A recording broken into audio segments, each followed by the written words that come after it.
वक्फ को लेकर लगातार तमाम तरह की चर्चाएं चल रही हैं, हंगामे चल रहे हैं। वक्फ कानून देश भर में लागू हो चुका है, लेकिन अपनी सियासी दुकान या कहें नफे नुकसान के हिसाब से अलग अलग बयान सामने आ रहे हैं। कोई कह रहा है कि ये कानून रद्दी की टोकरी में जाएगा, किसी ने कहा है कि हम इसे लागू नहीं होने देंगे। कहीं सदन में हंगामा थम नहीं रहा तो कहीं सड़कों पर हिंसा हो रही है, आगजनी हो रही है। इन सब के बीच संविधान और उसके नियम क्या कहते हैं, उसकी भी हम बात करेंगे। सलाम, नमस्कार, राम राम। मैं हूं ललित प्रजापति। तो आज जो मोटा मोटी है, बाकी के राज्य क्या कह रहे हैं, जिन राज्यों में सरकारें हैं वहां लोग क्या कह रहे हैं, जिनमें सरकारें नहीं है, विपक्ष में हैं, वहां लोग क्या कुछ कह रहे हैं, किस जगह पर कितना हंगामा हो रहा है, वो हम आपको बताएंगे।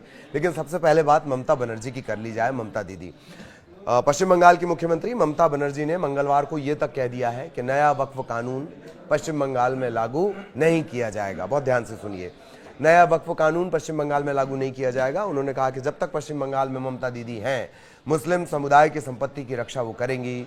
वैसे बोल तो वो किसी और समाज के कार्यक्रम में रही थीं, लेकिन चिंता उन्हें मुसलमानों की थी, तब उन्होंने ये बात कही। ममता बनर्जी ने यह भी कहा कि लोग पूछते हैं कि मैं हर धर्म स्थान पर क्यों जाती हूँ, मैं पूरी जिंदगी जाऊंगी, चाहे कोई गोली मार दे, मुझे एकता से अलग नहीं किया जा सकता, एकता से अलग नहीं किया जा सकता। ममता दीदी ने यह तक कह दिया कि बंगाल में धर्म के नाम पर बंटवारा नहीं होगा, हम जियो और जीने दो के सिद्धांत पर रहेंगे। बयान आया तो भाजपा नेता और पश्चिम बंगाल में नेता विपक्ष शुभेंदु अधिकारी ने कहा कि ममता फर्जी हिंदू हैं। अपनी भाषा और आचरण से उन्होंने सिद्ध कर दिया कि मुर्शिदाबाद में हिंदुओं की दुकानों पर तोड़फोड़ की गई है, पुलिस पर हमला किया गया और सीएम चुप है। वो मुर्शिदाबाद में जो घटनाक्रम हुआ, आगे मैं उसके बारे में आपको जानकारी दूंगा, उसकी जिम्मेदारी भी वो सीएम की ही मानते हैं। एक बात और जान लीजिए कि लोग बार बार ये जिक्र करेंगे जो नेता है कि भाई सुप्रीम कोर्ट में मामला है, तो देश में कानून लागू हो चुका है, इसकी अधिसूचना भी जारी कर दी गई है, 8 तारीख से ये लागू है। इन सब के बीच एक चीज जाननी आपके लिए जरूरी है कि तकरीबन 12 के करीब याचिकाएं पहुंची हैं सुप्रीम कोर्ट, और जमीयत उलेमा का कहना है, जमीयत उलेमा हिंद का ये कहना है कि वो हाईकोर्ट भी इस मसले को लेकर जाएगा। तो वो अदालती मसला वो अलग है, लेकिन कानून लागू किया जा चुका है। अब अलग अलग विधानसभाओं में क्या स्थिति हुई, बात जम्मू कश्मीर की भी कर ली जाए। जम्मू कश्मीर विधानसभा में बुधवार को लगातार तीसरे दिन नए वक्फ कानून, नए संशोधन जो संशोधित होकर कानून बना है, उस पर हंगामा जारी रहा। नेशनल कॉन्फ्रेंस और भाजपा के विधायकों के बीच हाथापाई तक हो गई। आखिरकार विधानसभा की कार्यवाही स्थगित करनी पड़ी। इधर आम आदमी पार्टी के विधायक महराज मलिक हैं, उन्होंने कहा कि हिंदू तिलक लगाते हैं लेकिन पाप करते हैं। इस पर भाजपा के विधायक हैं विक्रम रंधावा, उन्होंने मलिक की निंदा की और कहा यह हिंदुओं का अपमान है। इससे पहले क्या हुआ, सोमवार से शुरू करते हैं। सोमवार को नेशनल कॉन्फ्रेंस के विधायक ने सदन में वक्फ संशोधन कानून की कॉपी फाड़ दी। एक जो नेशनल कॉन्फ्रेंस का विधायक था, एमएलए था, उसने अपनी जैकेट फाड़कर सदन में लहरा दी, तब भी कार्यवाही स्थगित करनी पड़ी। मंगलवार को भी नेशनल कॉन्फ्रेंस के जो विधायक हैं, उन्होंने सदन पर बिल पर चर्चा की मांग की, नारेबाजी करने लगे। तब भी नेशनल कॉन्फ्रेंस और भाजपा के विधायकों के बीच धक्का मुक्की के हालात बन गए। बिल को लेकर सड़क पर प्रदर्शन, हंगामा, हिंसा तक जारी है। पश्चिम बंगाल के मुर्शिदाबाद में मंगलवार शाम को वक्फ कानून के विरोध के दौरान हिंसा भड़क गई, आगजनी शुरू हो गई। प्रदर्शनकारियों से झड़प में कई पुलिस वाले जख्मी भी हुए हैं। मुस्लिम संगठनों के पदाधिकारियों पर, कार्यकर्ताओं पर यह आरोप कि उन्होंने पुलिस वालों पर पत्थर फेंके हैं। इसके बाद पुलिस ने आंसू गैस छोड़ी और लाठीचार्ज कर दिया। तब भीड़ और ज्यादा हिंसक हो गई। थोड़ा सा पीछे और चलेंगे, बात मणिपुर की भी कर लेंगे। रविवार को मणिपुर के थौबल जिले में भीड़ ने नए जो वक्फ कानून है उसका समर्थन करने पर भाजपा बीजेपी के अल्पसंख्यक मोर्चा के प्रदेश अध्यक्ष असगर अली के घर में घुसकर तोड़फोड़ कर दी, आग लगा दी। इसके बाद असगर अली सोशल मीडिया पर आए, पोस्ट किया, माफी मांगी, और तब कहीं जाकर ये जो गुस्सा और हंगामा था वो रुका।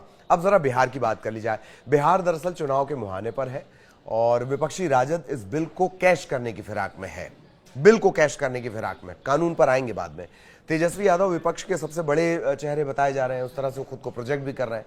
वो चुनाव जीतकर सरकार में आने का दावा करते हुए वक्फ कानून को कूड़ेदान में फेंकने की बात कर रहे हैं। उन्होंने कहा कि यह कानून संविधान के अनुच्छेद 126 का उल्लंघन करता है। राजद नेता तेजस्वी यादव कह रहे हैं कि अगर राज्य में उनकी सरकार बनती है तो इस विवादित कानून को किसी कीमत पर लागू नहीं होने देंगे, इसे कूड़ेदान में डाल देंगे। यही बातें झारखंड से भी आई हैं। झारखंड सरकार में स्वास्थ्य मंत्री और कांग्रेस के नेता डॉक्टर इरफान अंसारी ने इसे राज्य में लागू नहीं होने देने का बयान दिया है। उन्होंने ये कहा है कि वक्फ संशोधन विधेयक 2025 को झारखंड में लागू नहीं होने देंगे, किसी भी हाल में ये संशोधन बिल झारखंड में लागू नहीं होगा। उन्होंने ये भी कहा कि मुझे समझ नहीं आता कि अगर मोदी सरकार अल्पसंख्यकों की भलाई के लिए कोई अच्छा नहीं कर सकती तो उन्हें परेशान क्यों करती है। कभी 3 तलाक, कभी एनआरसी, सीए ले आते हैं, और मुस्लिम समाज ने इसकी मांग तो की नहीं, केंद्र सरकार फिर से क्यों लेकर आई। अब ये इस तरह की बयानबाजी है। नागरिकता संशोधन अधिनियम सीए जब ये आया था तब भी इसी तरह की बयानबाजी आई थी, लागू करने को लेकर इस तरह की बयानबाजी हुई थी, सीए को लागू करने को लेकर। लेकिन केंद्र सरकार की तरफ से बनाया गया कानून पूरे देश में लागू होता है, क्योंकि नागरिकता, किसी को हम नागरिकता दे रहे हैं, सिटीजनशिप, वो केंद्र सरकार का अख्तियार होता है। अख्तियार मतलब वो कैसे बढ़ते हैं वो मैं आगे आपको बता रहा हूं। राज्य नागरिकता नहीं देता है। मध्य प्रदेश ये नहीं कर सकता कि बाहर से कोई आए, पाकिस्तान से कोई आए, बांग्लादेश से कोई आ जाए, कनाडा से कोई आ जाए, उसको मध्य प्रदेश, झारखंड, बिहार ये नागरिकता नहीं दे सकते। अब अपन आते हैं वापस कानून पे। संविधान इसे लेकर क्या कहता है, अब समझिए। भारतीय संविधान की 7वीं अनुसूची के मुताबिक केंद्र और राज्य की कानूनी शक्तियों को 3 सूचियों में बांटा गया। संघ की सूची, राज्य की सूची, समवर्ती सूची, जो सरकारों के बीच पावर डिस्ट्रीब्यूशन, शक्तियों के बंटवारे को दिखाता है। संघ सूची यानी यूनियन लिस्ट, इसमें वो सब्जेक्ट शामिल है जिन पर केवल केंद्र कानून बना सकता है। रक्षा है, विदेश है, बैंकिंग है, संचार है, कम्युनिकेशन, मुद्रा है, पैसे लत्ते से जुड़ा हुआ, इस पर केंद्र कानून बनाएगा और राज्यों को मानना पड़ेगा। राज्य सूची क्या है, स्टेट लिस्ट। इसमें भारतीय संविधान की 7वीं अनुसूची के मुताबिक राज्य सरकार को कुछ विषयों में कानून बनाने का अधिकार दिया गया है, जैसे पुलिस हो गई, Madhya Pradesh police, Uttar Pradesh police, Chhattisgarh police, ये आपने सुना होगा। इसमें एग्रीकल्चर है, स्थानीय सरकार है, निकाय है, व्यापार है, वाणिज्य है, वन है, फॉरेस्ट, सार्वजनिक व्यवस्थाएं हैं, सिंचाई है, हाईकोर्ट के अधिकारियों से जुड़े मामले हैं, कर्मचारी, मादक पेय, सार्वजनिक स्वास्थ्य और जेल, ये राज्य के विषय, इस पर कानून बन सकते हैं। इसमें कुछ विषय ऐसे होते हैं जिसमें केंद्र सरकार के कानून भी लागू होते हैं, वो आगे बता रहा हूं मैं आपको। फिर आती है समवर्ती सूची, इसमें वो विषय हैं जिन पर केंद्र और राज्य दोनों कानून बना सकते हैं। इसमें शिक्षा है, वन है, ट्रेड यूनियन है, विवाह है, गोद लेना है, उत्तराधिकार शामिल है।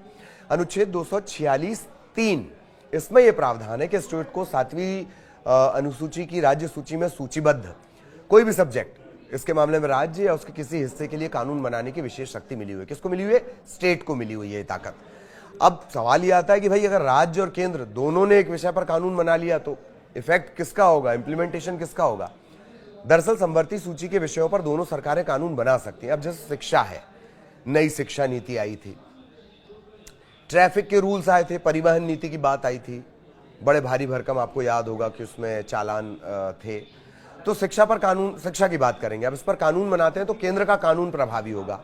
लेकिन सपोज करिए कि अगर राज्य ने यानी मध्य प्रदेश ने पहले से ही एक कानून बनाया, राष्ट्रपति की सहमति भी ले ली और उस कानून को इंप्लीमेंट कर दिया। राष्ट्रपति की सहमति मतलब कानून का इंप्लीमेंटेशन, तब प्रदेश का कानून प्रभावी होगा।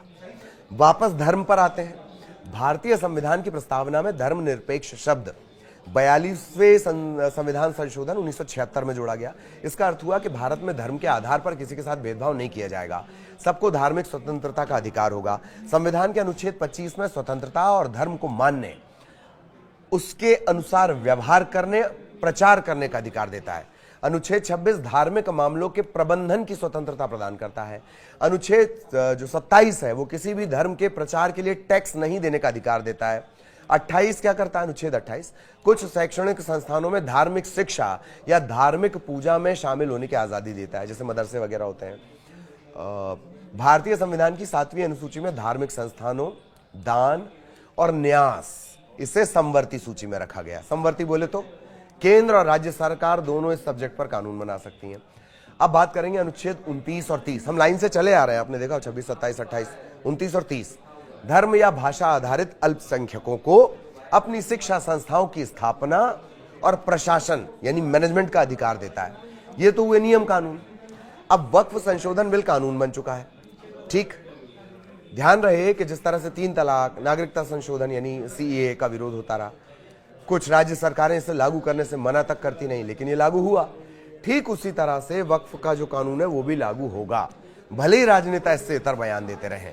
और वैसे भी मैंने शुरुआत में ही आपको बताया था कि नेताओं के जो ज्यादातर बयान होते हैं ना,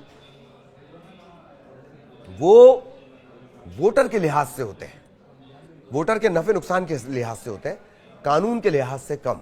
वो जज्बाती बातें आपको कहेंगे, कोई कूड़ेदान में फेंक देगा, वो कोई कहेगा कि जब तक मैं हूं तब तक हमारे राज्य में बंटवारा नहीं होगा, मुसलमानों की संपत्ति पर आंच नहीं आने दी जाएगी। लेकिन ये जज्बाती बातें हैं। कानून क्या कुछ है, संविधान क्या कुछ कह रहा है, वो हमने आपको डिटेल में समझाया।